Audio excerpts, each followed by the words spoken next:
ಅಶೋಕ ಸಂಗ್ರಾಮದಲ್ಲಿ ಜನ ಕಾಂಚಾಣದ ಸದ್ದು ಜೋರಾಗಿದೆ. ಐಷಾರಾಮಿ ಕಾರಿನಲ್ಲಿ ಸಾಗಿಸುತ್ತಿದ್ದ ಹಣವನ್ನ ಪೊಲೀಸರು ಸೀಸ್ ಮಾಡಿದ್ದಾರೆ.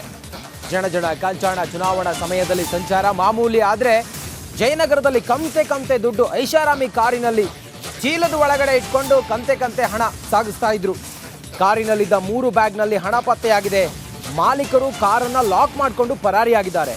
ಪೊಲೀಸರು ಚುನಾವಣಾಧಿಕಾರಿಗಳಿಂದ ಈಗ ಪರಿಶೀಲನೆ ನಡೀತಾ ಇದೆ. ಐಷಾರಾಮಿ ಕಾರಿನಲ್ಲಿ ಇದ್ದ ಚೀಲದ ಒಳಗಡೆ ಇದ್ದಂತಹ ಹಣವನ್ನು ಪೊಲೀಸರು ಸೀಸ್ ಮಾಡಿದ್ದಾರೆ. ಬೆನ್ಸ್ ಕಾರ್ನಲ್ಲಿ ಸಾಗಾಟ ಮಾಡ್ತಾ ಇದ್ದಂಥ ದುಡ್ಡು, ಕಾರನ್ನು ಲಾಕ್ ಮಾಡಿಕೊಂಡು ಮಾಲೀಕರು ಪರಾರಿಯಾಗಿದ್ದಾರೆ. 3 ಚೀಲದಲ್ಲಿ ಕಂತೆ ದುಡ್ಡಿತ್ತು. ಚುನಾವಣಾ ಅಧಿಕಾರಿಗಳು ಮತ್ತು ಪೊಲೀಸರು ಇದನ್ನು ಐಡೆಂಟಿಫೈ ಮಾಡ್ತಾರೆ. ಐಡೆಂಟಿಫೈ ಮಾಡಿ ನೋಡಿದಾಗ ಕಂತೆ ದುಡ್ಡದು. ಜಯನಗರದಲ್ಲಿ ಈ ದುಡ್ಡು ಪತ್ತೆಯಾಗಿದೆ, ಈ ಹಣ ಪತ್ತೆಯಾಗಿದೆ. ಕಾರಿನ ಒಳಗಡೆ 3 ಚೀಲದ ಒಳಗಡೆ ಇದ್ದಂಥ ಹಣವನ್ನು ಈಗ ಪೊಲೀಸರು ಮತ್ತು ಚುನಾವಣಾಧಿಕಾರಿಗಳು ಪರಿಶೀಲನೆ ಮಾಡಿದ್ದಾರೆ.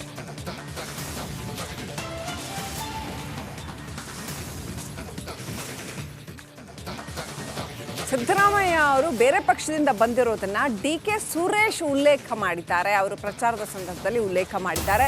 ಅವರು ಬೇರೆ ಪಕ್ಷದಿಂದ ಬಂದಿದ್ದಾರೆ, ಆದರೂ ಕೂಡ ಅವರೇನು ಮೂಲ ನಮ್ಮ ಪಕ್ಷದವರಲ್ಲ, ಆದರೂ ಅವರಿಗೆ ಅವಕಾಶ ಕೊಟ್ಟಿದ್ದೀವಿ, 2ನೇ ಬಾರಿ ಮುಖ್ಯಮಂತ್ರಿ ಆಗಿದ್ದಾರೆ ಅಂತ. ಅಂದರೆ ಹಣೆಯಲ್ಲಿ ಬರೆದಿತ್ತು ಅಂದರೆ ಎಲ್ಲ ಆಗ್ತದೆ ಅನ್ನೋ ಅರ್ಥದಲ್ಲಿ ಹೇಳಿರ್ತಕ್ಕಂಥದ್ದು. ಒಟ್ಟಿನಲ್ಲಿ ಅವರು ಬೇರೆ ಪಕ್ಷದಿಂದ ಬಂದವರು, ಮೂಲ ಕಾಂಗ್ರೆಸ್ಸಿಗರಲ್ಲ ಅನ್ನೋದನ್ನ ಸಂಸದ ಡಿ.ಕೆ. ಸುರೇಶ್ ರಾಮನಗರದಲ್ಲಿ ಮತ್ತೊಮ್ಮೆ ಪ್ರಸ್ತಾಪ ಮಾಡಿದ್ದಾರೆ.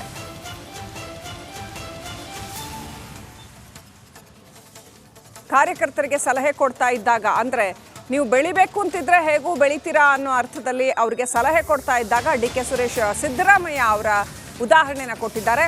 2ನೇ ಬಾರಿಗೆ ಅವರನ್ನ ಮುಖ್ಯಮಂತ್ರಿ ಮಾಡಿದ್ದೀವಿ, ನಮ್ಮ ಪಕ್ಷದವ್ರಲ್ಲ ಮೂಲ, ಆದ್ರೆ ಬೇರೆ ಪಕ್ಷದಿಂದ ಬಂದವರು, ಆದ್ರೂ ಕೂಡ ಅವರಿಗೆ ಅವಕಾಶ ಕೊಟ್ಟಿದ್ದೀವಿ ಅಂತ ಹೇಳಿದ್ದಾರೆ. ಸಿದ್ದರಾಮಯ್ಯ ಬಂದಿದ್ದಾರೆ, ಅವರೇ ನಮ್ಮ ಮೂಲ ನಮ್ಮ ಪಕ್ಷದವರಲ್ಲ, ಬೇರೆ ಪಕ್ಷದಿಂದ ಬಂದವರು, ಆದ್ರೂ ಇವತ್ತು ನಾವು ಅವಕಾಶ ಮಾಡಿಕೊಟ್ಟಿದ್ದೀವಿ.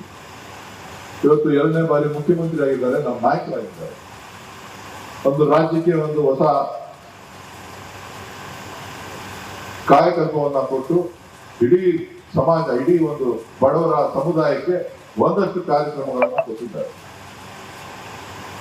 ಹಠಾತ್ ಕಾಲ ಹಣೆಯಲ್ಲಿ ಬರ್ದಿತ್ತು ಅಂತ ಅಂದ್ರೆ ಎಲ್ಲ ಆಗ್ತದೆ, ಹಣೆಲಿಲ್ಲ ಅಂತ ಅಂತಂದ್ರೆ ಕರ್ಕ ಬಂದ್ಬಿಟ್ಟಿದ್ ಯಾರು, ಬೀಗ ಹಾಕ್ಬಿಟ್ಟು ಕಳಿಸ್ಬಿಟ್ರು ರೀ ಯಾರ ಸಿದ್ದರಾಮಯ್ಯವ್ರನ್ನ ಕಳೆದವರು,